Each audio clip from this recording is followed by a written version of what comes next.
Reliance industries మరో మార్కెట్లోకి ప్రవేశించబోతోంది.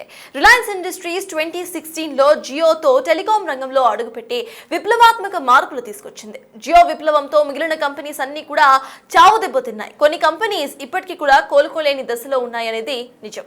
ఇప్పుడు అదే మాదిరిగా రిలయన్స్ ఇండస్ట్రీస్ మరో కొత్త రంగంలోకి అడుగు పెట్టబోతోంది. దేశంలో చాప కింద నీరులా క్యాన్సర్ మహమ్మారి విస్తరిస్తుంది.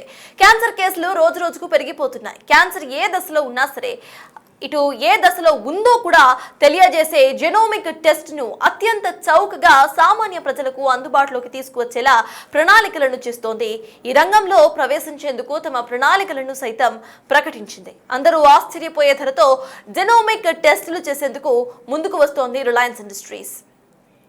రిలయన్స్ ఇండస్ట్రీస్ జెనోమిక్ టెస్టింగ్ మార్కెట్లోకి ప్రవేశించే ప్రణాళికలు ప్రకటించింది. రిలయన్స్ స్ట్రాండ్ లైఫ్ సెన్సెస్ 2021లో 393 కోట్లకు కొనుగోలు చేసిన బెంగళూరు ఆధారిత కంపెనీ ద్వారా జెనోమిక్ టెస్ట్లను ₹1000 కంటే తక్కువ ధరకు అందుబాటులోకి తెచ్చే లక్ష్యంతో ముందుకు వెళ్తోంది. ప్రస్తుతం బేసిక్ జెనోమిక్ టెస్టులు సుమారు 10,000 వరకు పలుకుతున్నాయి.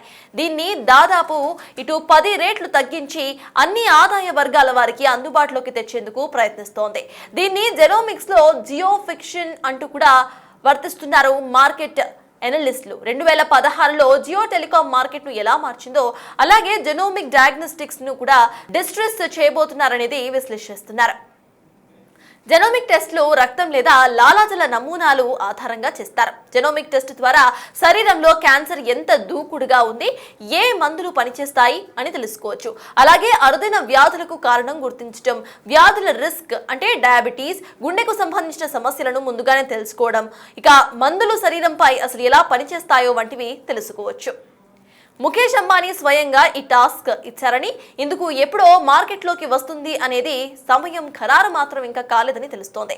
ఇప్పటి వరకు ఈ టెస్టులు హై ఎండ్ ల్యాబ్స్ కి మాత్రమే పరిమితమయ్యాయి. రిలయన్స్ ఇండస్ట్రీస్ ఎంట్రీతో సామాన్యులు కూడా జెనోమిక్ టెస్టులు చేపించుకునే అవకాశం దక్కుతుందని అభిప్రాయాన్ని వ్యక్తం చేస్తున్నారు.